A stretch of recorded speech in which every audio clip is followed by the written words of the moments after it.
El tema de hoy, el título es el alcance de la palabra. Cómo recibes la palabra de Dios determina si tú estás atesorando esa palabra y qué tipo de fe tienes. En otras palabras, ¿qué haces tú con la palabra de Dios? Va a determinar si verdaderamente le perteneces a Él y estás atesorando sus mandamientos y estás conociendo a la persona de la palabra. Usted y yo, cuando hablamos, podemos provocar felicidad, alegría, contentamiento. Podemos provocar enojo, ira, problemas. Nuestra palabra tiene cierta capacidad de lograr ciertos propósitos. Es la ley que está escrita en nuestros sistemas de transportación, nuestros sistemas de corte, que cuando usted decide violar o ignora la ley, de repente le mandan ahí un tiquecito para recordarle que, que no se debe de violar lo que está escrito, esa palabra que está escrita.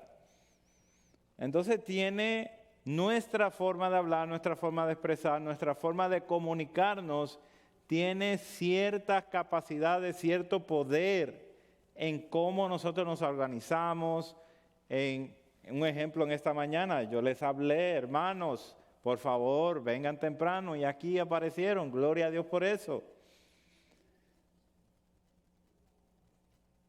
Pero hay algo muy importante para nosotros analizar, y es que nuestra palabra es como un cerillo que se apaga al fuego y solamente queda el humito, comparado con el volcán de la palabra de Dios.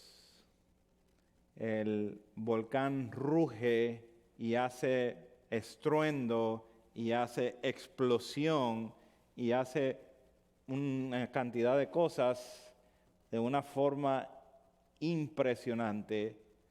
La palabra de Dios es mucho mayor. Dios habla y por la palabra de su poder son sostenidas todas las cosas. Dios dijo, sea hecho, y fue hecho como un comando obedecido.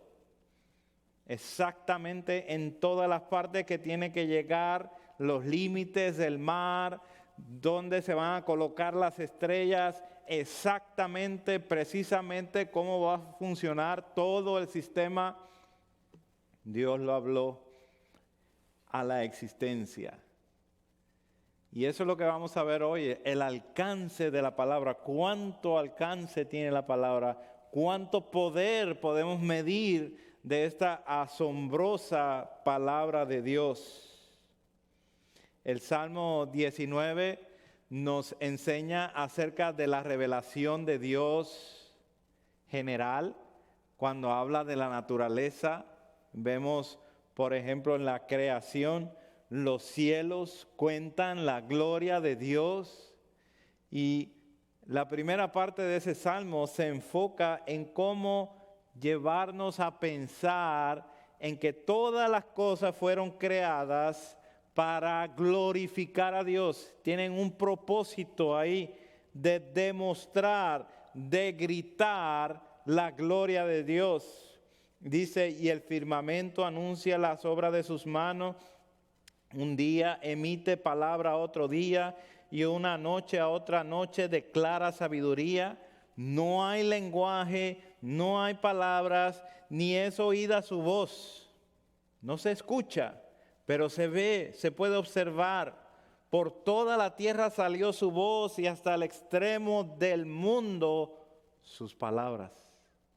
Eso que no escuchamos, eso que no oímos, está controlando todas las cosas todos los días.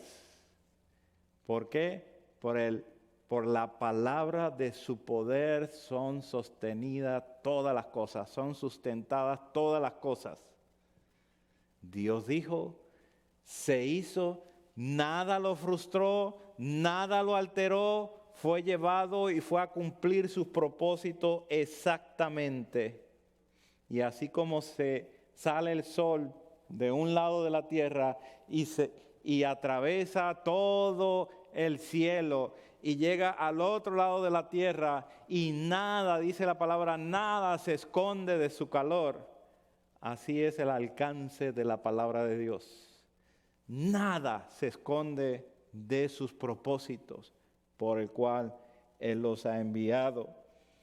Hoy veremos 3 acciones que debemos de examinar para ver si hemos sido nosotros alcanzados por esta palabra. Esta prédica tiene un contenido para examinarnos a nosotros mismos.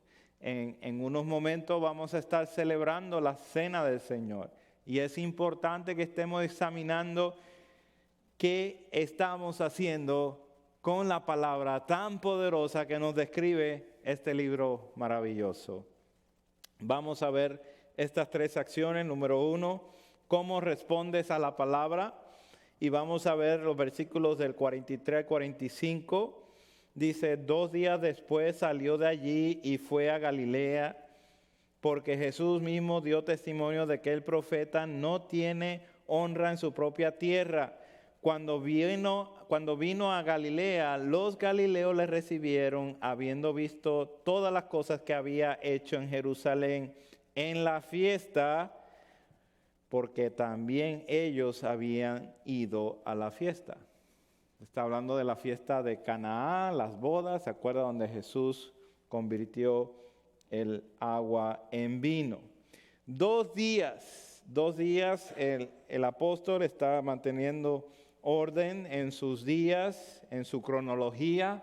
2 días tardó desde que salió de Judea hasta llegar, 2 días tardó en Samaria con los samaritanos y ya entonces después salió para llegar hacia Galilea.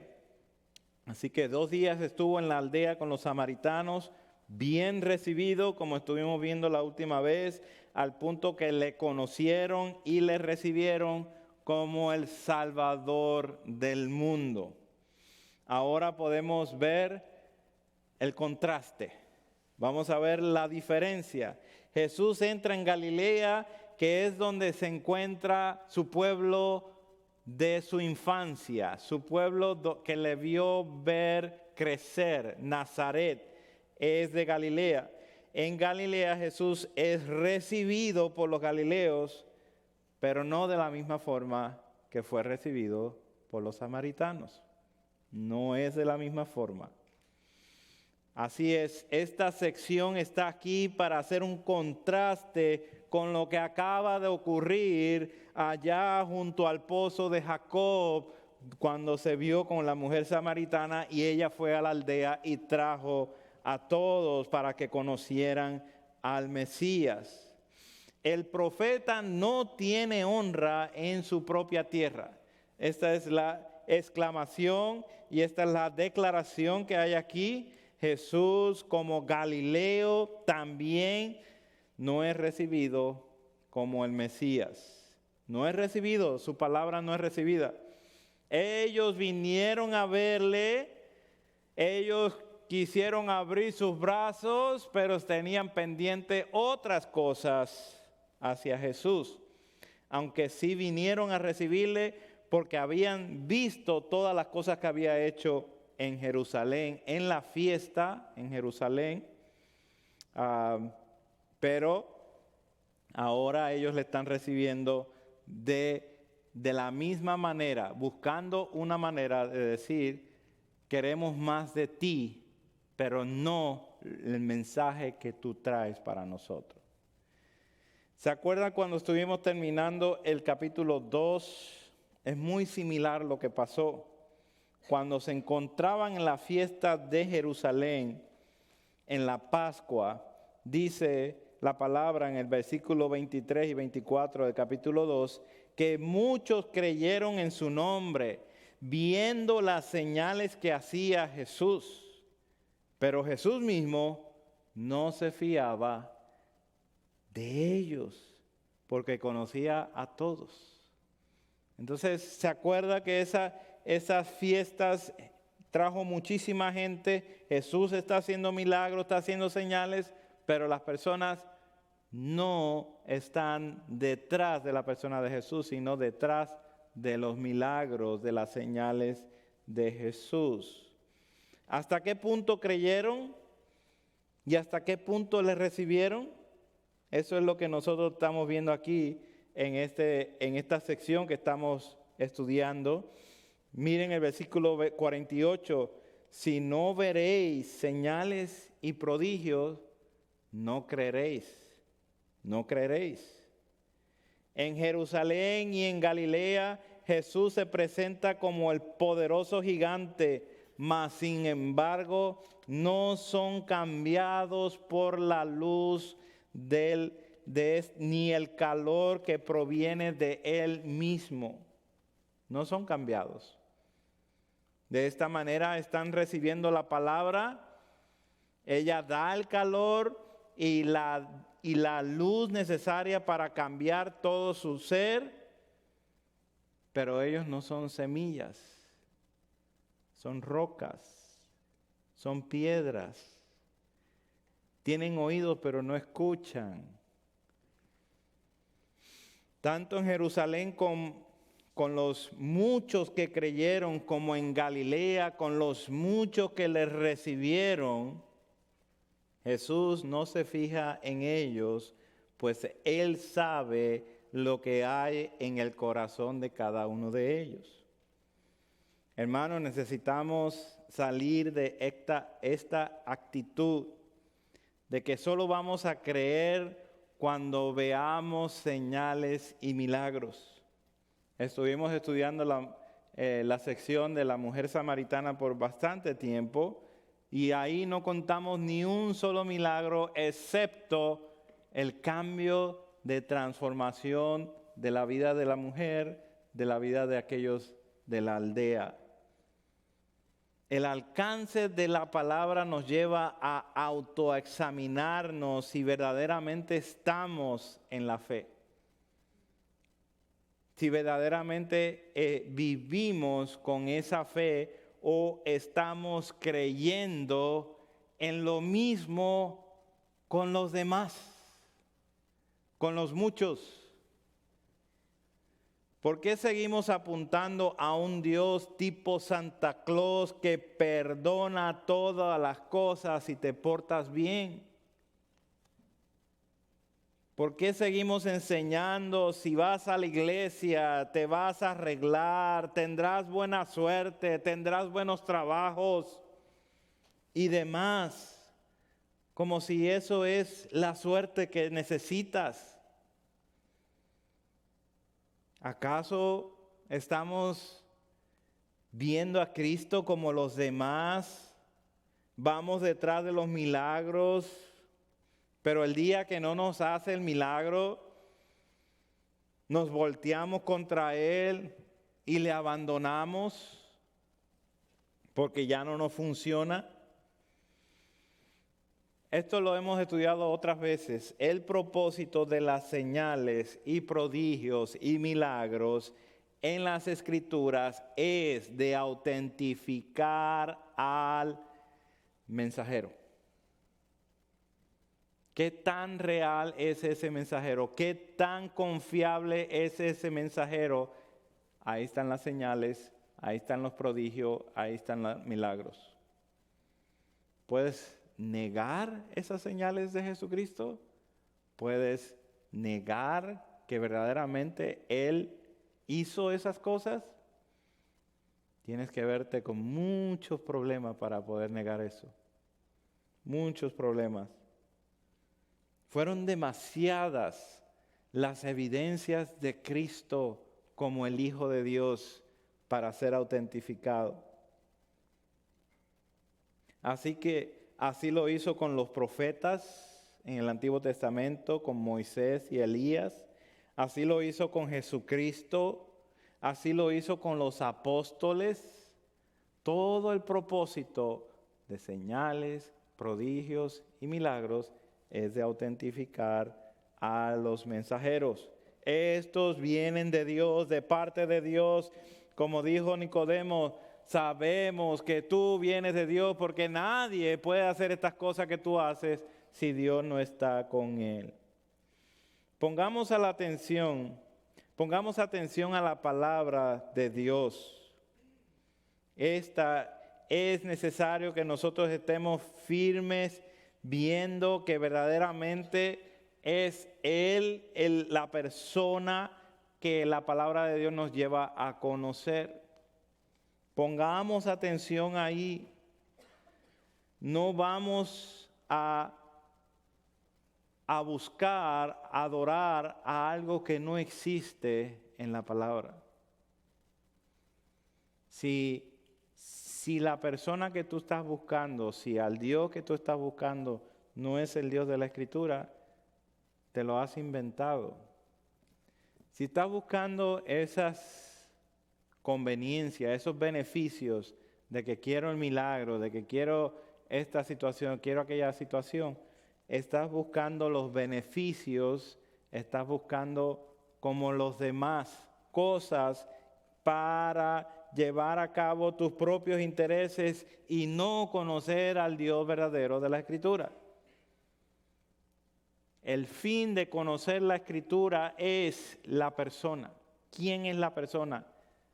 Es sacar todos los ídolos que tenemos en nuestros corazones y decir, no los quiero, los voy a tirar y ahora me dedico a la única persona que emana de esta palabra. Pongamos atención a la palabra que nos lleva a la persona, que es nuestro segundo punto. ¿Atiendes la palabra que te lleva a la persona? ¿Estás atendiendo esa palabra? Y nos dice los versículos 46 al 50, vino pues Jesús otra vez a Caná de Galilea, donde había convertido el agua en vino, y había en Capernaum un oficial del rey, cuyo hijo estaba enfermo.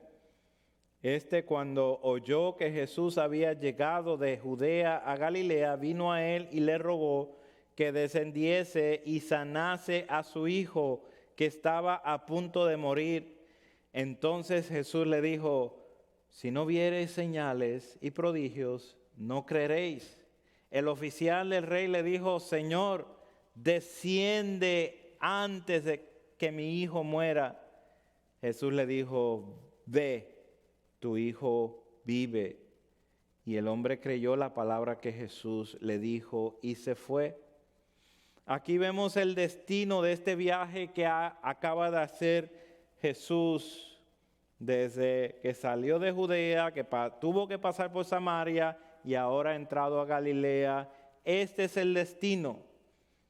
Es específicamente entrar al lugar donde está Caná, donde había convertido el agua en vino, donde el apóstol Juan nos presenta con el próximo personaje que necesitamos conocer, un oficial del rey, un servidor del rey Herodes Antipas. De este oficial sabemos que vivía en Capernaum y que tenía a su hijo gravemente enfermo.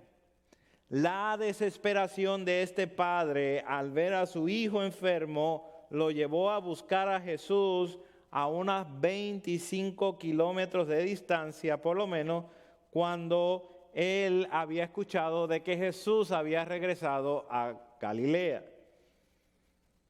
Analicemos esto. El hombre tiene una necesidad muy profunda. Su hijo está gravemente enfermo y sabe que Jesús lo puede resolver ese problema, pues supo de todos los milagros que había hecho en Jerusalén y también supo acerca del milagro de convertir el agua en vino. Este hombre pasa a ser como cualquiera de los que recibieron, como uno de los galileos que está buscando otro milagro más. Entonces, ¿qué lo hace diferente a este hombre? Bueno, la Escritura nos dice que el hecho de que vino a él y le rogó que descendiese con él para que sane a su hijo, y luego Jesús le reprende: si no viereis señales y prodigios, no creeréis. El oficial persiste, insiste: solo quiero que sanes a mi hijo, porque si no lo sanas, se va a morir. En Mateo 15 hay una historia muy similar de la mujer cananea cuya hija estaba gravemente atormentada por un demonio. Y sucede exactamente lo mismo. Ella es como marginada por nuestro Señor Jesucristo, diciendo: yo vine a las ovejas de Israel solamente, tú no perteneces, por tanto no puedo ayudarte en este momento. Mas sin embargo ella se humilló delante de nuestro Señor, y nuestro Señor hizo exactamente lo mismo con ella que con este hombre. Le dio la palabra, le dijo: tu hija está bien. Vemos una insistencia por la misericordia de Cristo. Esa es la diferencia que vemos. La mujer cananea le dijo: Señor, socórreme, ayúdame. En el versículo 49 de nuestro pasaje: Señor, desciende antes que mi hijo muera. Hay una desesperación. Tanto la mujer cananea de Mateo 15 como el hombre de la casa del rey están dispuestos a humillarse delante del Señor pidiendo socorro. Dos personas con vidas muy distintas se encuentran con el mismo Salvador después de haberlo escuchado a Él, y fueron motivados a rogarle por misericordia. Ten piedad de mí. Tengo una necesidad muy grave.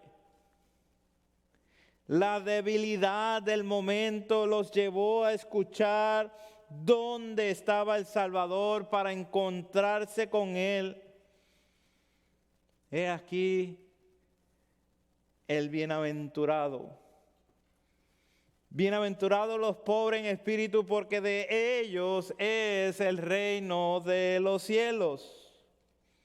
Siendo un oficial del rey, vino y se humilló, quebrantado de corazón, pobre de espíritu, en bancarrota total, pero se humilló delante del Rey de Reyes. Su rey no le pudo ayudar en su problema, pero vino delante del Rey de Reyes. Y aunque Jesucristo lo reprendió, él insistió. El haber atendido este evento fue crucial para su vida. No solo para este hombre, sino para su hijo propio y toda su casa. Él puso atención a la noticia de que Jesús estaba en Galilea y vino a él y le insistió por su misericordia. Y encontró a la persona de la palabra. La palabra nos lleva a la persona. Sigamos la intención del autor de este libro, hermano. Esto es bien interesante. No son las masas, sino los encuentros individuales que tuvo Jesús con cada uno de ellos. Que lo tuvo con Andrés, que lo tuvo con Simón, que lo tuvo Jesús cuando haya Felipe y Felipe haya Natanael y le dice, ven a ver, a conocer a este Jesús. Todos tienen un encuentro personal con Jesús y luego conoce a Nicodemo y Nicodemo viene a Jesús y está completamente alumbrado por tanto conocimiento. Y luego esta mujer que está sedienta de buscar agua literalmente, pero encuentra agua viva en la persona de Jesús después de este gran encuentro. Y ahora con este Herodiano, con este oficial del rey, encuentros personales con Jesús. Esto está alineado con el propósito de Juan. Estas cosas se han escrito para que creáis que Jesús es el Cristo, el Hijo de Dios, y para que creyendo tengáis vida en su nombre, para que creamos que Él es el Cristo y que Él es el Hijo de Dios. Y creyendo tengamos vida en su nombre. Toda esta palabra está aquí para que tú y yo creamos. Y ese es el propósito. ¿Estamos creyendo? ¿Estamos viendo la evidencia de este autor preocuparse por estos detalles para que usted y yo veamos y digamos, wow? Piense conmigo, ¿cuántas formas hubiéramos pensado nosotros en cómo hacer este milagro? Ve y trae a tu hijo. Déjame hacer una oración por ti. Ponle esto en la cabeza o dale este medicamento, pero nada de eso. Los pensamientos de Dios no son nuestros pensamientos. Jesús envió al hombre con una palabra de promesa. Él quería que descendiese, que fuera Jesús con él para que viera a su hijo, para ver qué podía hacer por él. Mas sin embargo es enviado de regreso solamente con una promesa. Ve, tu hijo vive. Oye, si este Jesús es un hombre como cualquiera, esta promesa no tiene ningún sentido, porque no va a llegar, el alcance no va a llegar, esa palabra de un humano no va a llegar. Pero si es el que hizo los cielos y la tierra, el que con su voz habló palabra que sale de su boca, que no volverá a él vacía, sino que hará lo que él quiere y será prosperada en aquello para que lo envía, entonces tiene un gran consuelo, porque sabe que esa palabra tiene poder, que no puede ser frustrada. 3 cosas pasaron aquí. Jesús envió su palabra, número 1. Número 2, Jesús sanó al hijo del hombre, del oficial del rey. Y número 3, el hombre creyó y como resultado obedeció la palabra que le dio Jesucristo. Jesucristo le dijo, ve, y él se fue. Envió su palabra, lo sanó y los libró de su ruina, dice el Salmo 107. El hombre no solo recibió lo que vino a buscar, recibió algo más. Y estamos hablando de la persona. Recibió fe para examinar si verdaderamente esta persona es quien dice que es. Esto es un milagro sorprendente, hermanos. Está entre líneas lo majestuoso que es el milagro, pero es sorprendente Este hombre recibió fe en ese momento, cuando Jesús le da ese comando: ve, tu hijo vive. Tercer punto, ¿crees que obedecer la palabra te lleva a crecer? ¿Puedes creer esto? Cuando dice los versículos 51 y 54, cuando ya él descendía, sus siervos salieron a recibirle y le dieron nuevas diciendo: tu hijo vive. Entonces él le preguntó a qué hora había comenzado a estar mejor, y le dijeron: ayer a las 7 le dejó la fiebre. El padre entonces entendió que aquella era la hora en que Jesús le había dicho: tu hijo vive, y creyó él con toda su casa. Esta segunda señal hizo Jesús cuando fue de Judea a Galilea.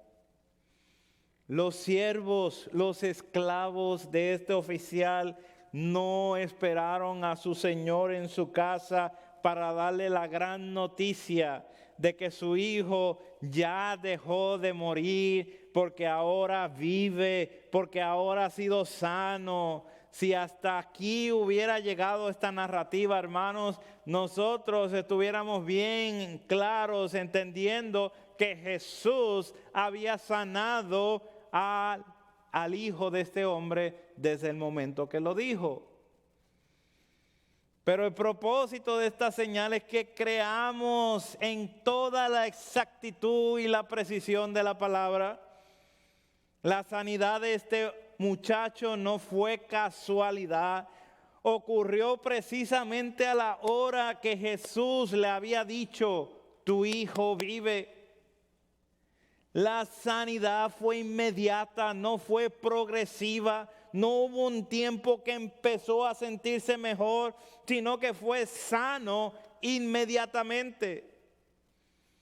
Esta autenticación sirvió para crecer en fe. Y lo que ocurre siguiente es que este nuevo creyente, esta persona que ahora ha creído, que ha obedecido, lleva ese regalo para su casa, para toda su casa. La expectativa de querer ver a su hijo sano fue cambiada por el asombro de que Jesús solo habló y su hijo fue sano. No hizo una oración, no hizo un espectáculo, solamente le dio un comando: ve, tu hijo vive.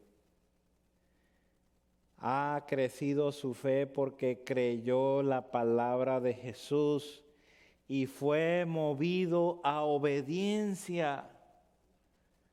De la enfermedad se va al asombro completo, del sentimiento de muerte, de acariciar las orillas de la muerte, a un sentimiento de vida por completo. Ha conocido a alguien magnífico.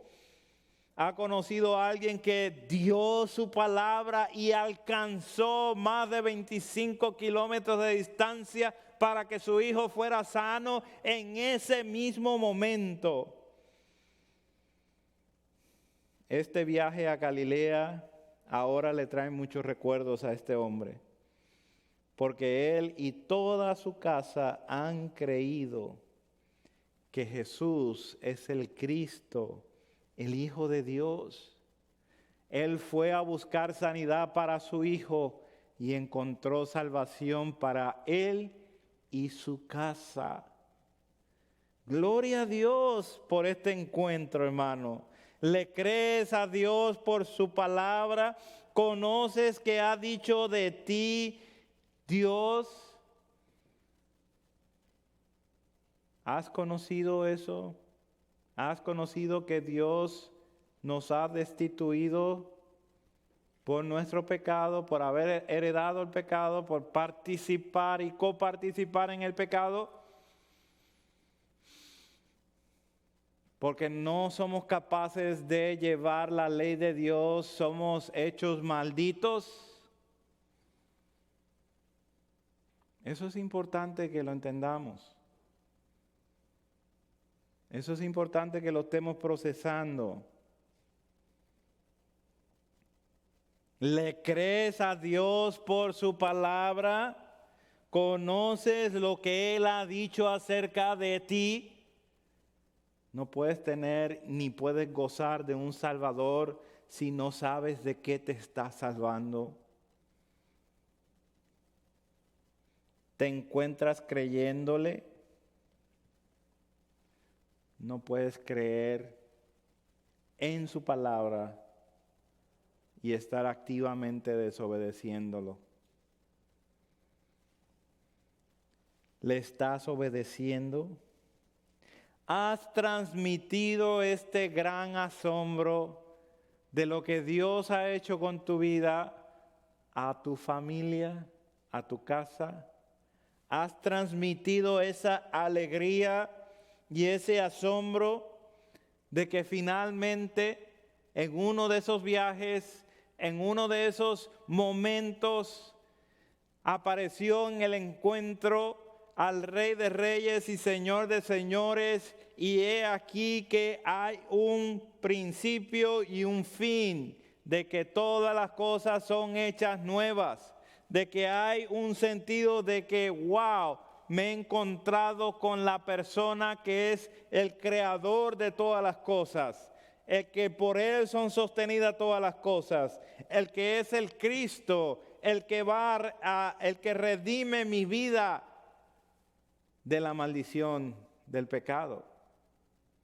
Por eso, si podemos creer que fuimos malditos, también podemos creer que fuimos justificados en Cristo. Porque estamos creyendo la misma palabra. Pero no podemos creer una cosa y dejar la otra.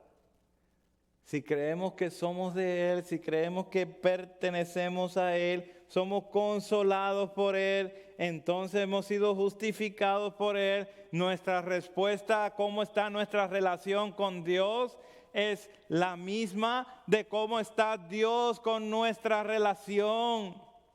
Porque es a través de la misma persona, es a través de Cristo. Dios está completamente satisfecho contigo, conmigo, a través de la persona de Cristo. ¿Le crees a Él? ¿Cuántas ideas bombardean nuestras mentes para destrozar ese punto solamente? Muchísimas. Y batallamos y somos débiles. Pero gloria a Dios por este evangelio tan glorioso. Gloria a Dios por su palabra que nos las ha dado para que podamos verla ahí y podernos ver a nosotros mismos en su palabra y poder examinar y ver que todas estas cosas fueron escritas para que usted y yo creamos a Dios y tengamos vida en su nombre. El alcance de la palabra llegó a Judea, llegó a Samaria, llegó a Jerusalén y ha llegado a todos los rincones del mundo para los propósitos de salvación. Dios nos libre de mirar la palabra con actitudes indiferentes. Esta palabra que es mejor que la búsqueda de plata y de oro, de haber encontrado oro afinado y que es más dulce que la miel. Demos gracias a Dios que tenemos aquí su palabra, que tenemos en nuestra posesión una Biblia, que podemos abrirla, podemos buscar y encontrar, podemos llamar y hallarle, podemos acceder a su trono de gracia por la persona de Cristo. Ahora te pido, mi hermano, mi hermana, que te disciplines para conocerla. Conoce esta palabra para que encuentres en ella la persona que emana de ella. Dios ha querido revelar a su Hijo a través de su palabra. Conozcamos a su Hijo para que vivamos en Él para siempre. Alégrate como estos siervos se alegraron. Alégrate como los esclavos del rey y obedece la voz de su palabra. No esperes un segundo más. Créele a Él. Anuncia esta verdad a todos los demás. Y pon tu mirada en Él. Gracias, Dios, que nos da esta oportunidad. Gracias, Dios, porque el alcance de tu palabra es sorprendente. Ayúdanos cada día a recordar este hermoso evangelio, a admitir que fuimos condenados, pero en Cristo hemos sido justificados. Y que ahora, Dios, en esta libertad que nos has dado, que podamos vivir para la gloria de tu Hijo Jesús, exaltando su nombre en todo lugar. Gracias, Dios. En Cristo Jesús oramos. Amén, amén. Vamos a cantar para la gloria de nuestro Rey.